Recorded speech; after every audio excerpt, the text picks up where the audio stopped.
Bonsoir à tous, bienvenue dans ce nouveau numéro du magazine Tac au Tac qui reçoit pour vous ce soir Mike Moukebaye que vous connaissez très bien. Mike Moukebaye, bonsoir, bienvenue dans Tac au Tac magazine, comment allez-vous? Oui, ça va très bien.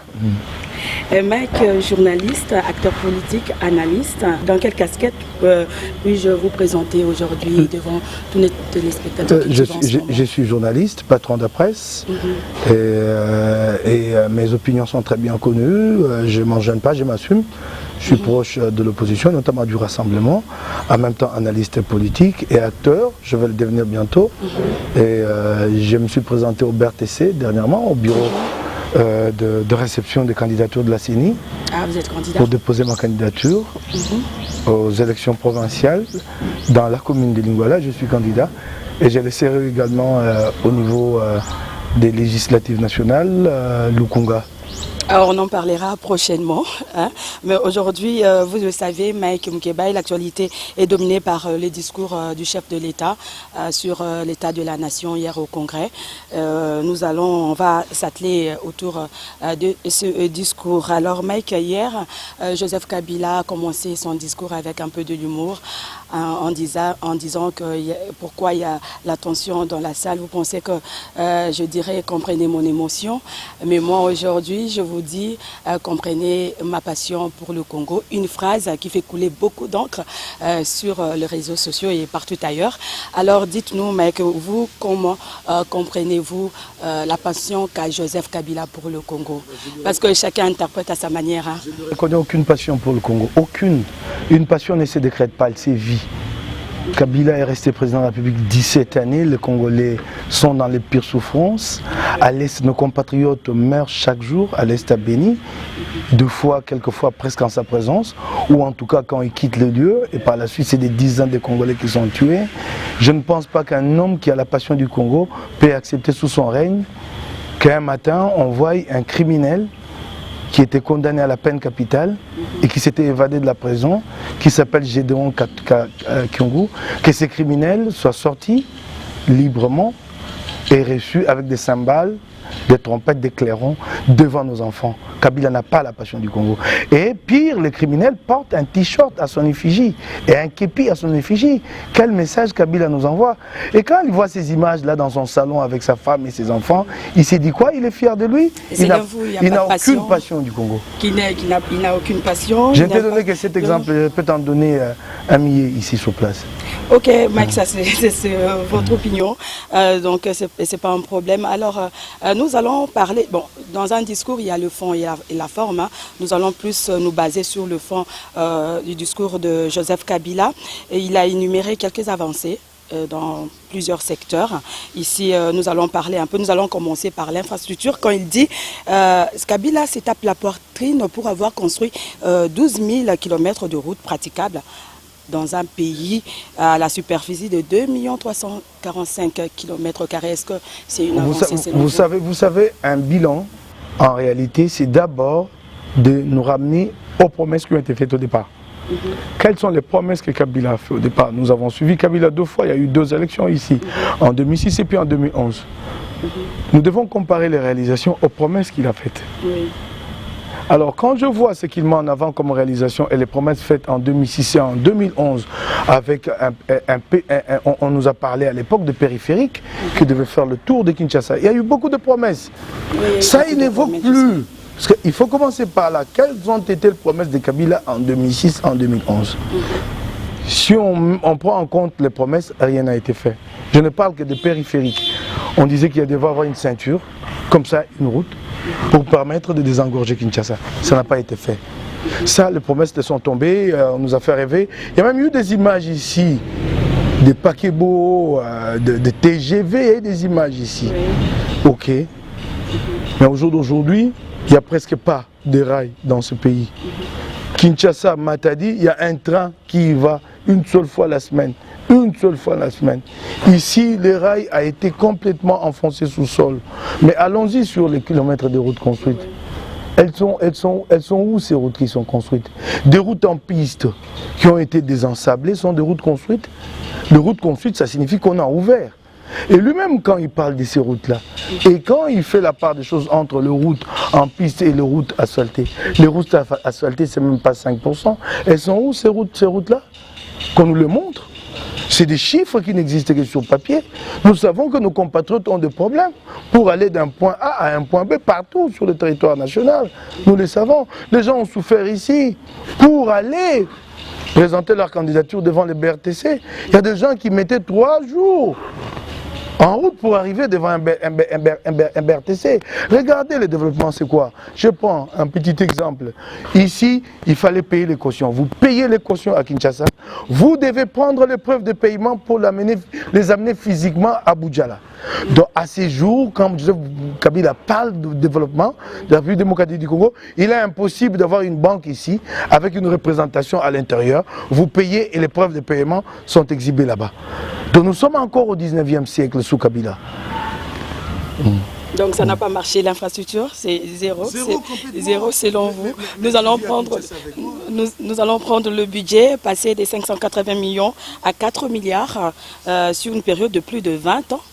Est une hausse importante ou négligeable? Vous savez, vous prenez les chiffres, vous les mettez en avant, tout autant qu'il a parlé du produit intérieur brut, il compare à celui des 60. Vous mettez les chiffres simplement en avant comme ça, vous avez l'impression qu'il y a eu des évolutions. Les chiffres vous disent, nous étions à 1, nous sommes passés à 100. Oui. Mais que valent ces chiffres-là dans la vie des Congolais de tous les jours? C'est cela la grande question. Vous prenez les PIB. Vous dites par exemple que le PIB était d'1 milliard en 1960. Ce n'est pas les chiffres qu'il a avancés. Je les cite un peu comme ça. Je n'ai pas de chiffres, mais c'est un exemple que je prends. Vous dites que le PIB est de 1 milliard en 1960. Qu'au jour d'aujourd'hui, il est peut-être de 60 milliards, le produit intérieur brut. Mais que vaut le PIB? Le PIB, en fait, vous devez l'opposer au nombre d'habitants. Vous les divisez par le nombre d'habitants et vous avez le revenu moyen par habitant. Quand vous prenez le PIB de l'époque, vous les divisez par les 500 000 ou 1 million d'habitants du Congo de l'époque, vous avez un revenu plus élevé qu'aujourd'hui. Sans tenir compte de l'inflation. Si je ne reste que sur le PIB, je prends cet exemple-là. Un PIB vaut, en termes de ce qui représente dans la vie du citoyen, le revenu moyen par habitant. Oui. Vous divisez ces PIB, tant vanté de 60 milliards ou je ne sais pas 50 milliards, au jour d'aujourd'hui, vous avez une moyenne d'$1 ou $1,3. C'est avec ça que le Congolais vit par jour, en théorie. C'est même en deçà. Mais le Congolais de 1960, il vivait au-delà. Il avait plus de revenus que celui-là. Donc, ne vous laissez pas aller aux chiffres qui sont mis en avant, alors qu'en réalité, ils ne représentent rien en termes d'impact sur la vie des Congolais. Ce sont des chiffres trompeurs qui dépendent de beaucoup d'éléments, des éléments qui sont liés au fait de l'accroissement de la population, du fait de l'accroissement de l'activité économique, mais sans qu'il y ait un véritable impact sur la vie des gens. C'est cela le piège. Je te donne un autre exemple, Nicole. Kabila dit par exemple que je crois en 2006, le fonctionnaire moyen était, je crois, 35 000 francs, quelque chose comme ça. Et lui, il l'a fait passer aujourd'hui à 139 000 francs. Mais les 35 000 francs de l'époque valent plus que les 139 000 francs d'aujourd'hui. Il y a eu des prestations, sérieusement. Le carton d'un Piodi qui coûtait 20 000 francs à l'époque où les fonctionnaires avaient 35 000 francs, ce carton de Piodi est passé aujourd'hui à 80 000 francs. Ah oui. C'est ça le problème. C'est là le maquillage des chiffres, la fumée, grande fumée comment... Donc ce sont des chiffres qui ne correspondent pas à la réalité. Qui ne correspondent, non. Mais je te donne l'exemple du revenu, du salaire du fonctionnaire. Oui. 39 000 francs en 2006, ça valait plus que le 100... Oui. 35 000 francs, ça valait plus que le 139 000 francs que le même fonctionnaire touche aujourd'hui. Oui. Dépréciation et en même temps surcoût de la vie, surenchère. Les 139 000 francs valent quoi? C'est ça la question. Que valent les 139 000 francs d'aujourd'hui? C'est cela la grande question. Ils ne valent rien. Bon, je ne sais pas si Kabila est au courant de tout ça, mais bon, on va passer à autre chose. Joseph Kabila qualifie des priorités et la sécurité et les sociales, à savoir, sont des secteurs toujours dans le rouge, hein, Mike Moukébaye. Je crois qu'il y a vraiment un problème chez Joseph Kabila. Il n'y a pas au jour d'aujourd'hui à prioriser tel ou tel secteur. Avec autant de morts dans l'est du pays, au Kasaï. Il n'y a pas aujourd'hui à prioriser tel ou tel secteur. Il a échoué lamentablement. Il doit constater et partir. Il n'y a plus à prioriser, il va prioriser. Vous dites qu'il a échoué dans tous les secteurs. Il va prioriser en vertu de quel mandat? Qui lui a donné mandat au jour d'aujourd'hui pour formuler de nouvelles priorités? Il est fin mandat, il est hors mandat, il est illégitime. Il est temps qu'il organise des élections et qu'il parte. C'est tout ce que nous lui demandons. Sécurité sociale, échec total. Combien de Congolais sont morts depuis 2003? Tu peux compter? Kabila peut nous avancer des chiffres?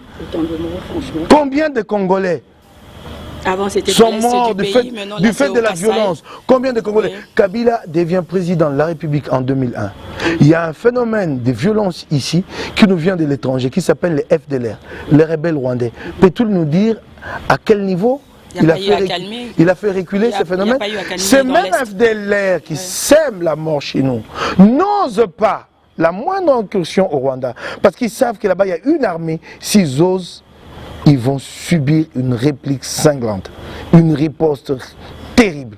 Mais chez nous, ils sont là. Kabila les a trouvés là, et ils sont toujours là.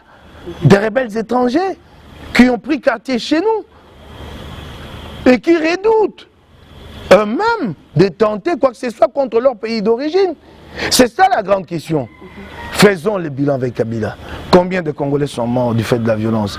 Kamwina Sapou. C'est récent. Combien de Congolais à Béni? À Béni, c'est quelquefois presque en sa présence. Donc aussitôt qu'il lève les pieds, 100 Congolais tués. En masse. C'est cela le bilan. Comme la fois passée, il a été là-bas à Béni, soit à Goma ou Béni. Dès qu'il a quitté, il y a eu des tueries en masse.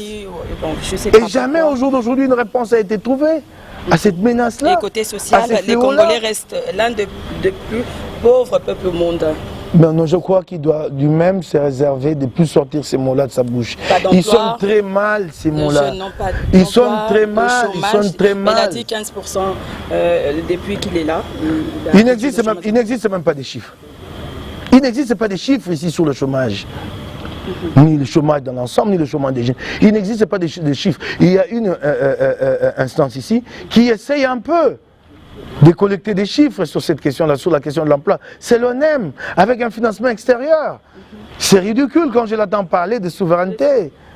L'ONEM, là dont il a parlé, il a évoqué l'ONEM, mais l'ONEM vit grâce à la perfusion extérieure. C'est pas lui. C'est cela le problème. Il n'existe pas de chiffres ici. Ça, ce sont ces services qui, en fait, alignent ça. Ces chiffres ne sont collectés nulle part.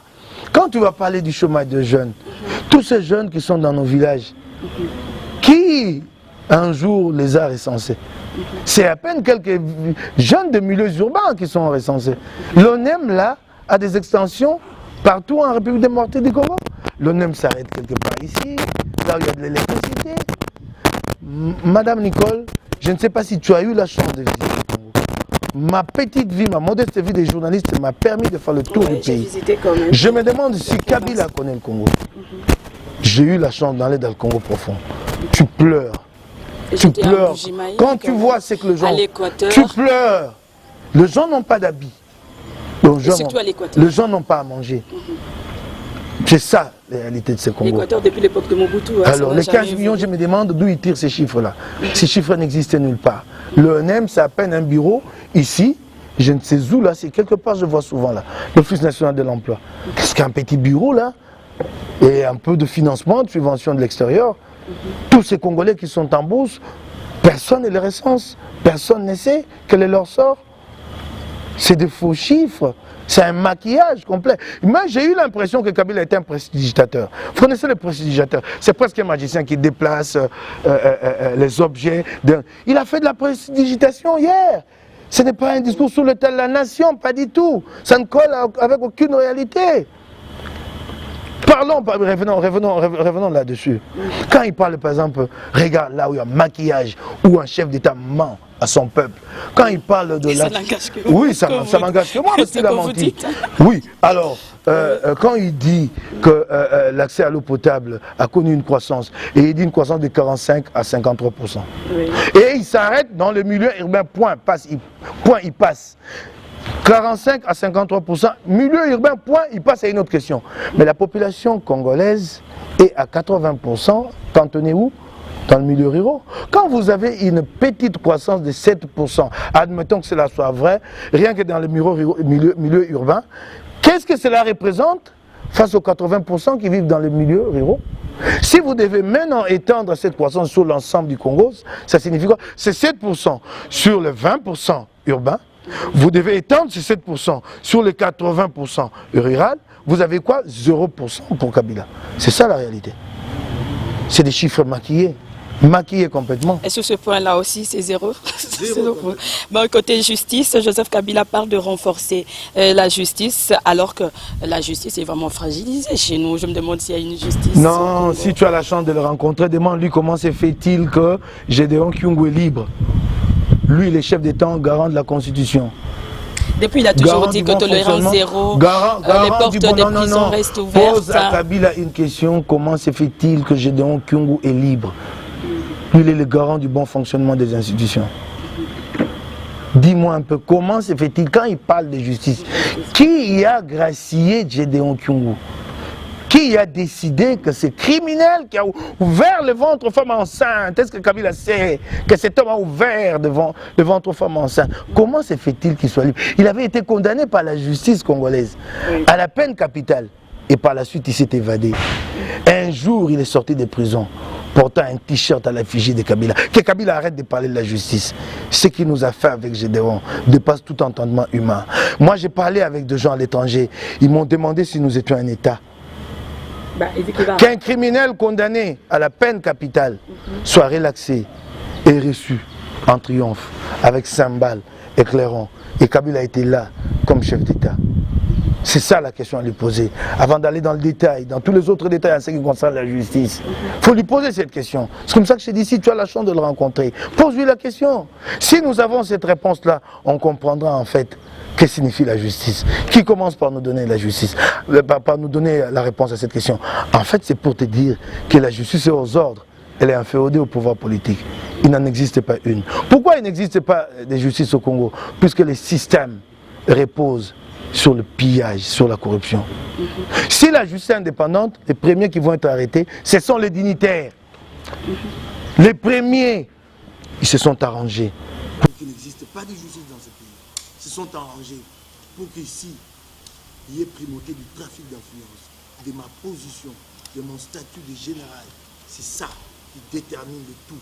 Dans le rapport social. Là, nous revenons un peu à l'époque de Mobutu, alors. Hein. Mais nous y sommes. Comment tu veux faire ça? Il n'y a pas de différence. Vous voulez dire qu'il n'y a pas de différence entre l'époque de Mobutu et le régime de Mobutu et de Kabila? Il n'y a aucune différence. Tu le sais très bien. Qu'ici. Mais il y a quand même la démocratie. Hein, vous vous exprimez librement, là, sans pour autant être inquiété. Madame Nicole, j'entends souvent cette rengaine-là. Elle revient chez les kabylistes, madame. Madame, cette démocratie en question, maintenant en toi et moi, il ne s'agit pas d'un don de Kabila. Kabila ne nous est pas venu pour nous dire prenez la démocratie comme si c'était un bien à lui qu'il avait dans sa poche. C'est des acquis que nous avons obtenus de haute lutte. Mais à l'époque de Mobutu, vous parlez comme ça, on vous arrête tout de suite. Laissez-moi avancer. C'est des acquis que nous avons obtenus de haute lutte sous Mobutu. Nous nous battions déjà comme ça sous Mobutu. Nous parlions. Madame, oui, je comprends, peut-être que certains n'étaient pas sur place. Ils pensent qu'ils nous ont apporté la démocratie. Madame, il y avait pluralité déjà. Pluralité de partis politiques, pluralité dans la presse. Il y avait des médias plus virulents. J'en connais un qui s'appelait Umoja, qui avait même parlé d'une affaire, la prime à Kouria contre Mobutu. C'était grave, Mobutu a laissé passer à encaisser. Je me souviens qu'un jour, Mobutu avait dit même qu'on l'avait traité de tous les noms d'oiseaux. C'était pire à l'époque. C'est des acquis que nous avons obtenus de haute lutte. Kabila nous a fait des cadeaux. Et nous sommes déterminés à défendre ces acquis-là. Kabila a subi la démocratie, il ne l'accepte pas. Ça aurait été possible qu'il l'aurait supprimé. Déjà, regarde que lui-même, il ne participe pas au débat. Preuve qu'il n'est pas un démocrate. Il ne participe pas au débat. À peine qu'il décide de parler à son peuple, à peine. Il n'est pas démocrate lui-même. Son parcours ne l'a pas mené. Donc ici, on peut croire qu'ici on dit qu'on est démocrate, mais on a un comportement dictateur. C'est un peu ça. Madame, nous sommes dans une dictature, une néo-dictature. Les dictatures se sont adaptées au contexte d'aujourd'hui. Les dictatures ne sont plus comme celles de Mobutu.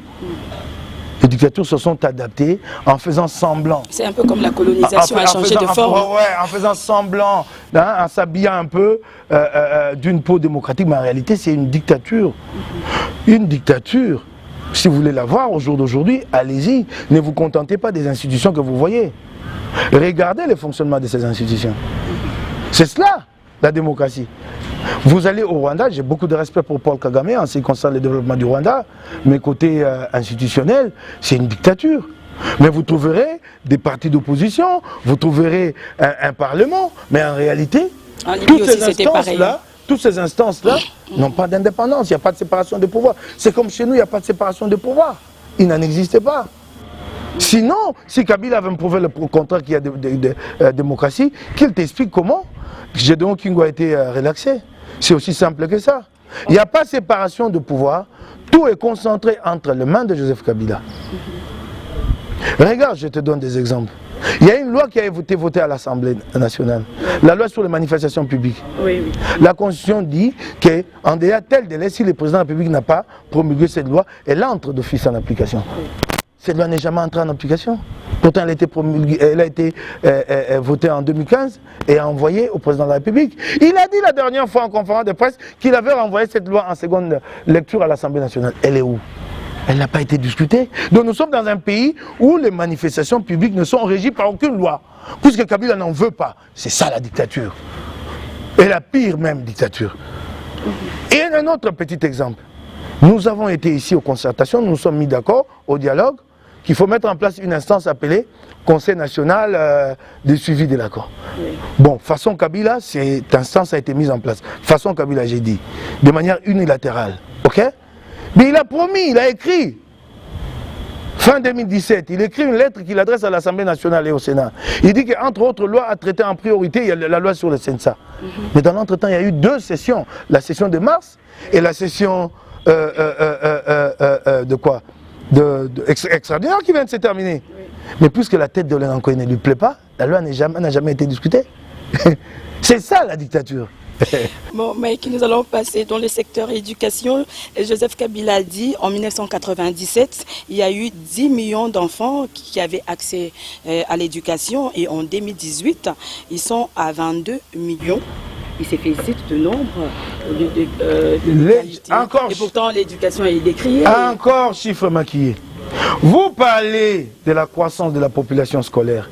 Bravo. Mais ce n'est pas parce qu'il y a eu un effort particulier. Du fait de la croissance démographique de la population, il y a plus d'enfants et davantage qui iront à l'école. Mais alors quand vous flattez qu'il y a eu accroissement de la population scolaire, bravo M. Kabila. Mais alors dites-nous, comparé des 60 à 2018, combien d'écoles ont été construites pour répondre à cet accroissement? Parce que cet accroissement demande une réponse, des infrastructures. Oui. Combien d'universités Kabila a-t-il construit en 17 ans? Combien d'universités publiques pour répondre à cet accroissement? Oui, mais c'est ça le problème. Moi, quand je suis arrivé à l'université, d'ailleurs, je n'ai pas pu poursuivre parce que je n'avais pas obtenu d'inscription faute de place, je suis parti. Mais déjà à l'époque, il y avait 1 millier d'étudiants pour un auditoire avec une capacité d'accueil de 120 étudiants au départ. Aujourd'hui, nous sommes à 2000 étudiants. Et 2500. Pour la qualité. Mais c'est ce que j'ai dit. Tu parles du nombre qui n'est pas le fait d'un effort quelconque, qui en grande partie est lié à l'accroissement de la population, mais la réponse à donner à cet accroissement de la population scolaire, vous ne l'avez pas en termes d'infrastructure, et là tu m'aides, tu me complètes, en termes de qualité d'enseignement. Combien de professeurs avons-nous formés ces 10 et 20 dernières années? Ce sont ça les questions fondamentales. Dans un secteur d'enseignement, de l'enseignement clé comme l'informatique, qu'est-ce que Kabila a fait? Zéro. L'informatique est à quel niveau ici? C'est le secteur clé. Notre voisin, le Rwanda, veut même transformer son pays. Kigali veut devenir la Silicon Valley de la région. Et nous, informatique, nous sommes à quel niveau? Zéro. Nous avons la seule informatique qu'il y a ici, qui s'appelle Isipa, qui ne reçoit aucune subvention du gouvernement. Et vous voulez être les meilleurs demain? Le secteur clé informatique, numérique. Quel est l'investissement? Il y a même le ministre des Cieux qui a dit qu'on devait supprimer les examens d'État. Tu poses la question à Kabila depuis qu'il est au pouvoir. Quel est l'investissement qu'il a consenti dans le secteur du numérique? Zéro. Même une simple vision, je n'en vois pas.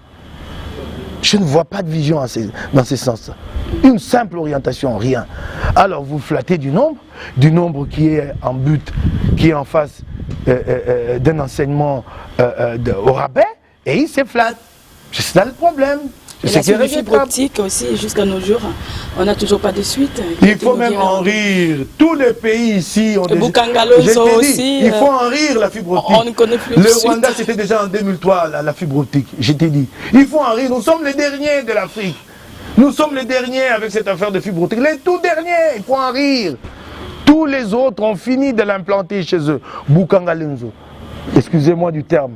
Il sera fort, mon terme. La grosse escroquerie. Des dizaines de millions de dollars partis en fumée. Où est Bukanga Lonzo? Là, vous pouvez un peu parler à Lingala parce que nos mamans maraîchères nous suivent en ce moment.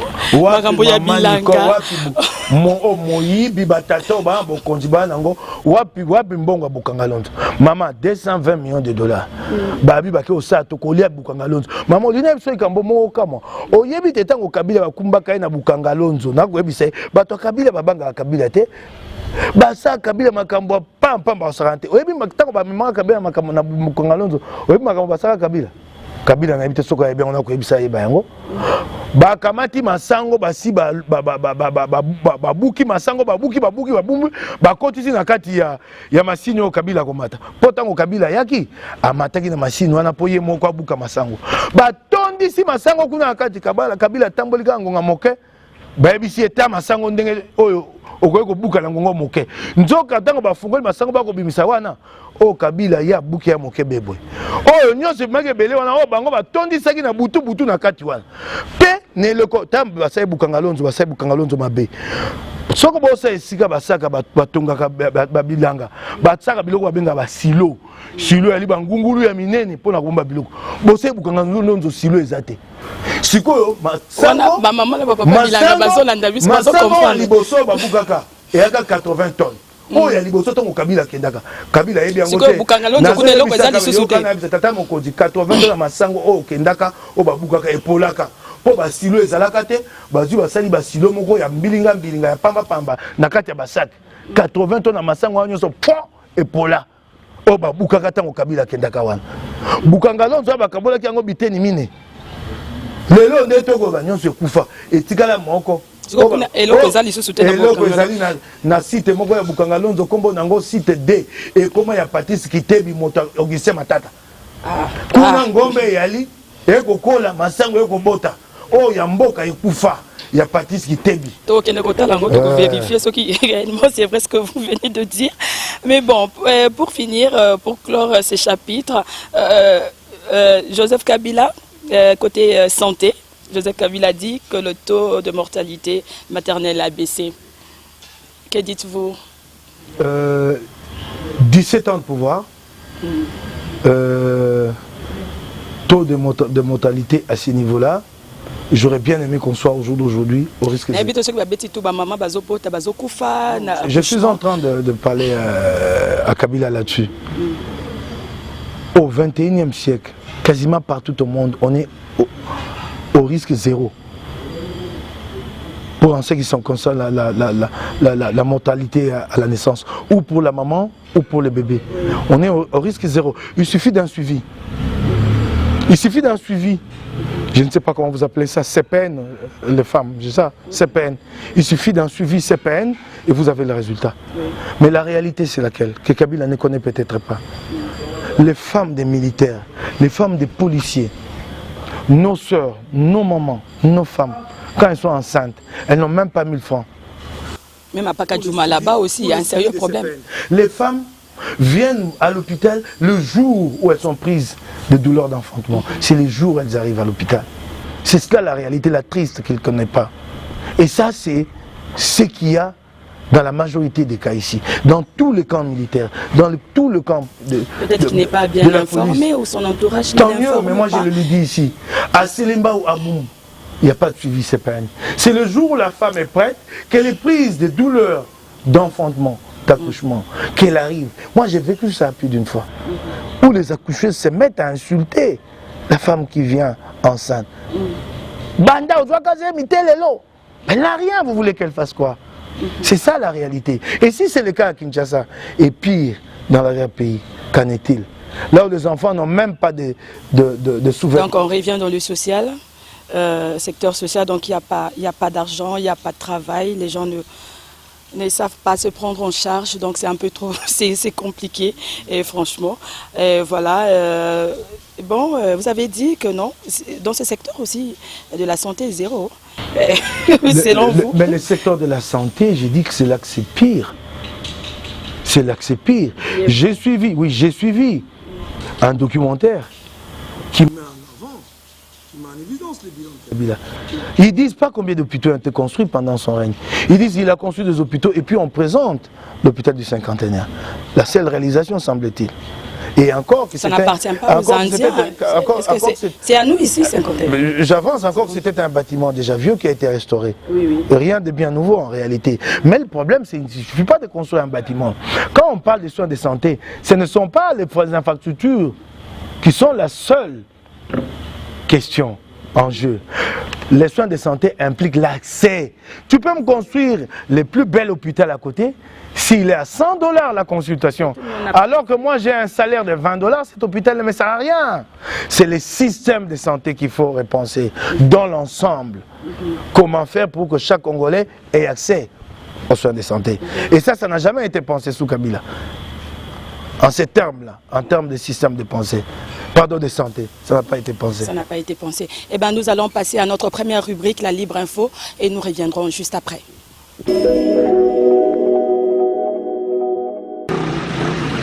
Quelques Quinois rencontrés dans les rues de la capitale disent ne pas comprendre les prouesses avancées par les chefs de l'État quant à l'amélioration du PIB. Selon eux, la vie sociale des Congolais demeure un casse-tête. Quand il parle de la réduction du taux de chômage, vous allez voir qu'il y a trop de chômage. D'ailleurs même, donc, il y a une augmentation du taux de chômage. Mais ce qui nous étonne est qu'aujourd'hui, nous avons un PIB élevé, mais le social est en bas par rapport au PIB. Les gens s'attendaient à ce qu'ils puissent quand même parler de la décrispation politique, qu'ils puissent quand même parler de la libération de nos prisonniers politiques, des personnalités emblématiques. Et on s'attendait à cela, mais il n'a pas fait allusion à ça. Malgré les arguments avancés, ils soutiennent l'effet pour Joseph Kabila de défendre la souveraineté du pays quant au financement des élections. Oui, ça donne de la valeur, parce que quand quelqu'un te donne, la main qui donne a toujours été supérieure à celle qui reçoit. Et cela donne même de la valeur, du poids, et éviterait même à la RDC qu'elle soit dictée peut-être par cette main qu'il a toujours financée pour les élections. Une position soutenue par les coordonnateurs du panel des experts de la société civile, Dieudonné Mouchagaloucha. En tant que citoyen congolais, j'ai beaucoup apprécié le discours du chef de l'État parce qu'il a demandé au peuple congolais de se décomplexer. Et c'est ce que nous avons toujours fait comme cheval de bataille, même au niveau de la société civile. C'est-à-dire qu'il faut un sens élevé de patriotisme, il faut un sens élevé de nationalisme, mais aussi il faut un sens élevé de pouvoir s'approprier le Congo comme notre pays, parce que nous n'avons que ça comme richesse. Le chef de l'État a bien dit que les élections auront bel et bien lieu au 23 décembre. Et donc nous, comme société civile, ça nous réconforte. Donc nous ne pouvons qu'apprécier cela parce que c'est le chef de l'État qui l'a dit. Pour le moment, les yeux des Congolais sont maintenant braqués sur la période de dépôt des candidatures pour la présidentielle, ce qui permettra de savoir si Joseph Kabila est candidat ou non à sa propre succession.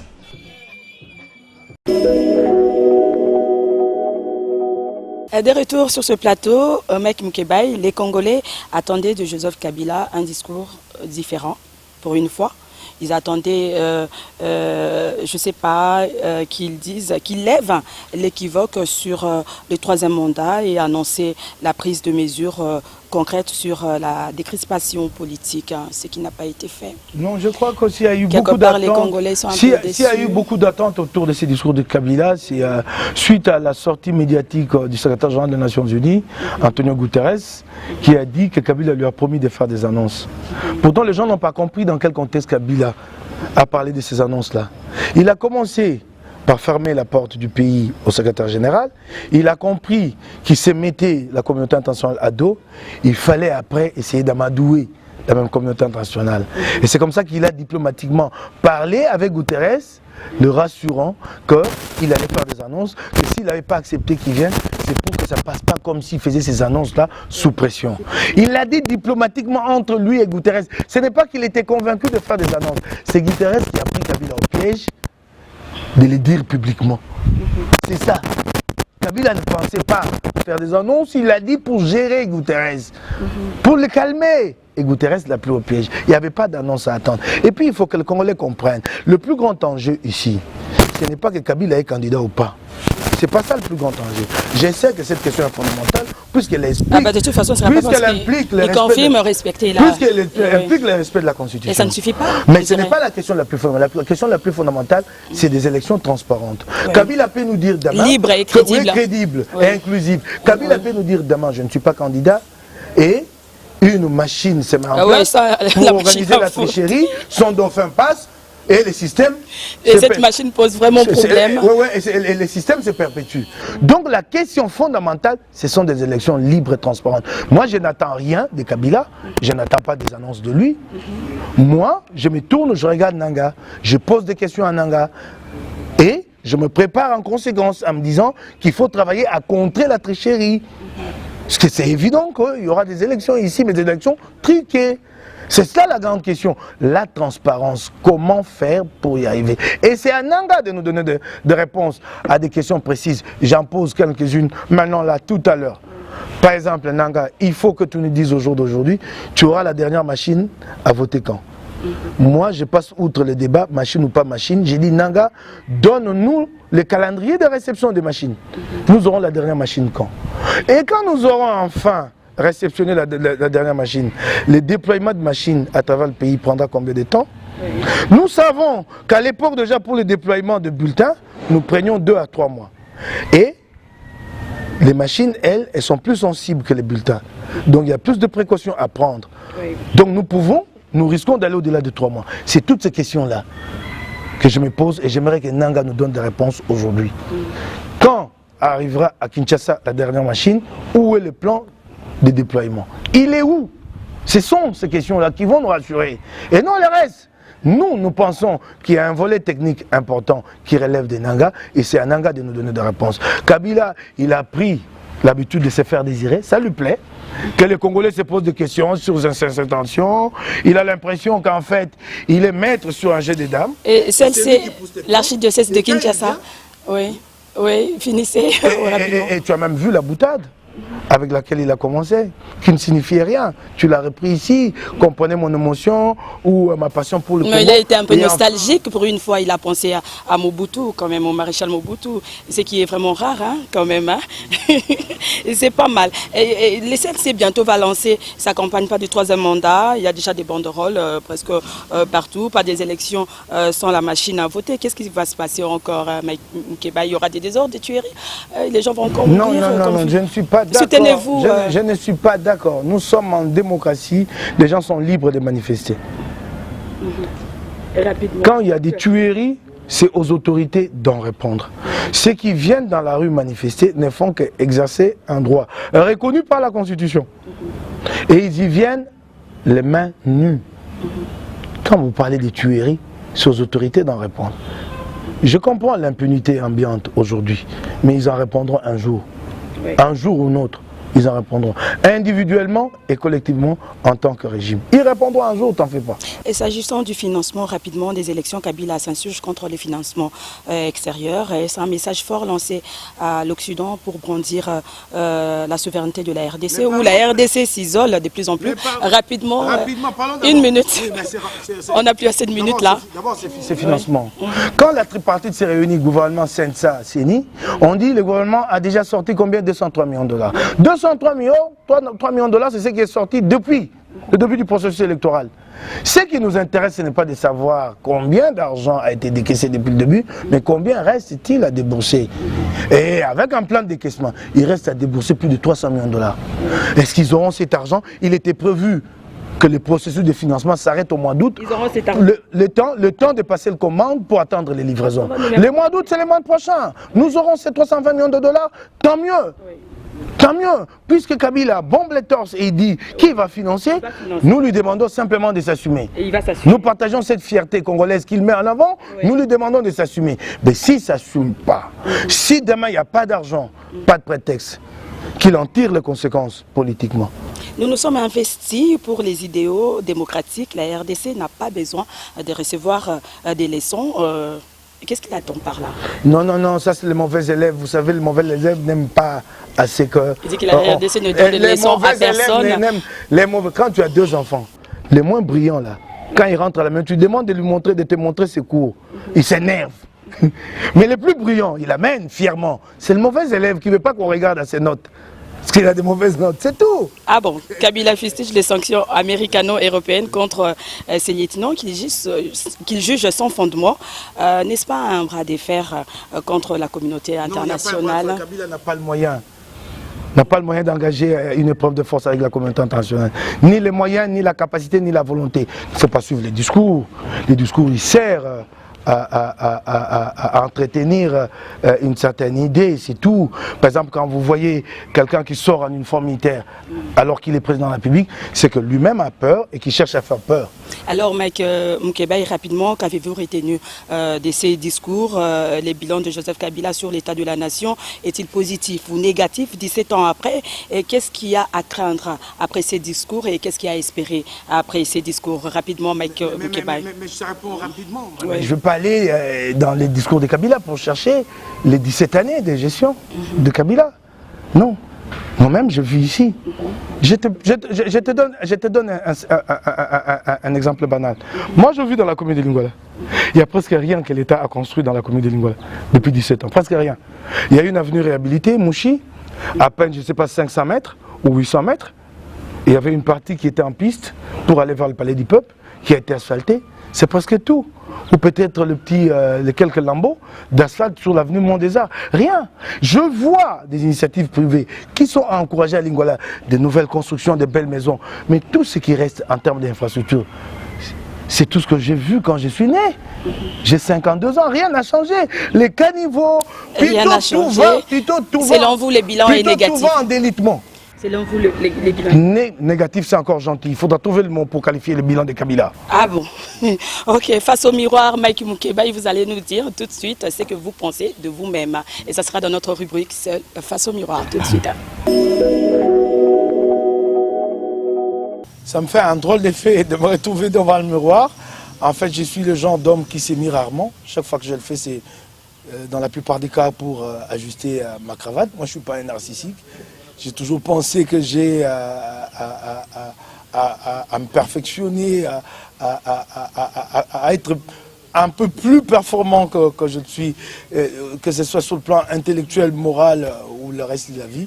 Bon, la vie est ce qu'elle est. Bon, j'essaie toujours de la prendre de bon côté en restant très dur envers moi-même, en ayant un jugement très sévère envers moi-même. Je suis le genre d'homme qui pense que je ne fais toujours pas assez pour les miens, pour ma communauté, et qu'il me faut m'engager davantage. Voilà ce que je suis un peu. Des retours sur ce plateau, Mike Moukébaï, vous êtes proche de Moïse Katumbi. Reconnaissez-vous être directement traité de minable, misérable par Alexis Itambwe-Mwamba, ministre de la Justice? Je suis digne de ma pauvreté, je ne suis pas comme lui. Je ne me suis pas enrichi illicitement sur le dos du peuple congolais. Je conserve ma dignité. Oui, oui, la presse est pauvre, M. Itambwe-Mwamba, elle est pauvre parce que ton système, le régime pour lequel tu travailles, a ruiné le Congolais. Nous sommes pauvres, médecins, avocats, tous pauvres sauf toi. Et il faudra bien qu'un jour tu viennes nous dire comment tu as fait pour devenir millionnaire. Nous, on est dignes dans notre pauvreté. On n'est pas là, c'est pavaner. Après s'être enrichi sur le dos du peuple congolais. Et ces phénomènes coupage aussi posent problème. Hein, c'est pourquoi nous-mêmes, journalistes aussi, nous avons... La société congolaise est gangrénée, minée par la corruption. Le journalisme est un métier noble. Je ne dis pas que forcément le jour où les gens auront de grands salaires, il n'y aura plus de corruption. Non. Parce qu'il faut aussi la sanction pour arriver à avoir des hommes intègres ici. Mais que voulez-vous, que vous attendez-vous de gens qui sont mal payés? C'est dans tous les secteurs. Les policiers qui sont dans la PSR, la police spéciale de roulage. Mais ils prennent la corruption sur la grande voie, tu le vois. Tamboué Mwamba voit ça tous les jours, c'est son système. Ils prennent la corruption là dans la rue. Sur le boulevard des 30 jours, Tamboué ne voit pas ça. Nous sommes pauvres, monsieur Tamboué. Vous nous avez appauvris. Et voilà, au jour d'aujourd'hui, vous êtes fiers. Et l'UNPC a vigoureusement riposté aux insultes de Tamboué Mwamba, promet des sanctions sévères si ce dernier ne s'amendait pas. Il a donné même 48 heures, mais le 48 heures a déjà été... L'UNPC est faible, elle ne fera rien.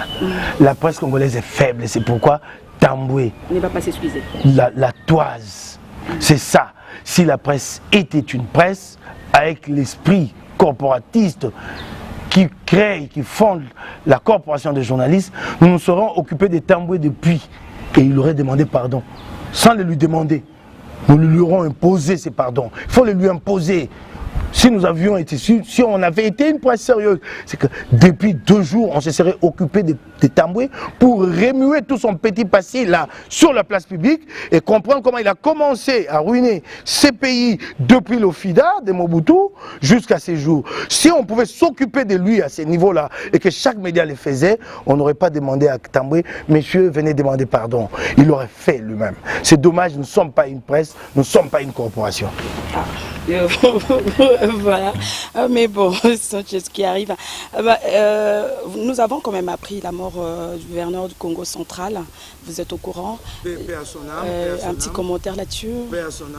Vous l'avez connu personnellement, non? Oui, je l'ai connu personnellement. Moi, je suis journaliste, j'ai fait 25 années dans ce métier. Paix à son âme, il laisse une province complètement ruinée par son fait à lui. Il a ruiné la province, elle est endettée avec un stade qu'il a commencé à construire et qui ne s'est terminé toujours pas. Il a pris de l'argent sur Rabobank, 2 500 000 $ et nulle trace dans les finances de la province, c'est vraiment dommage. Mais vous rappelez tout ça comme la personne n'est plus... C'est sa gestion. Arrêtez cette hypocrisie bantou. On ne dit jamais les mal des morts. Il a mal géré, on le dira. Il devient un saint parce qu'il est mort. Hein? Excusez-moi, chers téléspectateurs, comprenez ma voix, je suis un peu grippée là. Ouais, voilà. Donc, pendant qu'il était en vie, au lieu d'être correct avec les gens, il maltraite les gens. Et quand il meurt, vous nous dites, nous, de nous taire. Et pour finir, brièvement, Mike Moukebaï, parce que nous sommes déjà à la fin, quelles sont les pistes de solutions à vous proposer pour le développement de notre pays quand même, en tant que Congolais? Il faut revenir au souverain primaire, c'est à lui de décider, de choisir qui il veut, placer à la tête du pays, à l'Assemblée nationale, et espérons que le peuple fera un bon choix, et que cela viendra avec un programme de développement concret qui répondent aux vrais problèmes des Congolais. C'est au peuple de décider. Moi, à mon niveau aussi, j'ai des propositions à faire, je le ferai au peuple. C'est au peuple de décider. Et si vous mourrez aujourd'hui, Mike Moukebaï, quelle image voudriez-vous qu'on garde de vous? Bon, je sais pas, je suis un gars qui pense moins à lui, je m'aime pas beaucoup, je suis pas un narcissique moi. J'essaie de vivre ma vie, mon plus grand combat c'est de laisser une très bonne image pour mes enfants. Et donc par ricochet, aussi auprès de Congolais. J'ai fait l'objet de beaucoup d'attaques de la part de gens. Quelquefois ça me fait mal, des gens me font passer pour un homme d'argent. Ah, il a suivi Katumbi pour l'argent. Je n'en reçois pas. Et je ne suis pas cet homme-là sous. J'ai vu ma modeste vie. Ben voilà, c'est ça. Ok, nous sommes arrivés à la fin. En tout cas, merci Mike Moukebaï d'avoir répondu à notre invitation. Prochainement, nous allons vous recevoir comme acteur politique, hein, parce que vous avez dit que vous êtes candidat.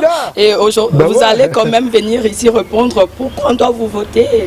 Qu'est-ce que vous allez changer? Quelles sont mes promesses? Oui, de vos promesses comme d'habitude. J'espère que vous n'allez pas mentir. Comme certains politiques. Je vais te faire la bonne promesse. Moukebaï, demain élu, ou je ne sais à quel poste mandataire, si je prends l'argent du peuple congolais pour construire une maison, j'appelle les Congolais à venir détruire cette maison. Ok, c'est une bonne promesse en tout cas. Merci Mike Moukebaï d'avoir répondu à notre invitation. Mesdames et messieurs, c'est la fin de cette émission. Merci de l'avoir suivi. Au revoir et à la prochaine.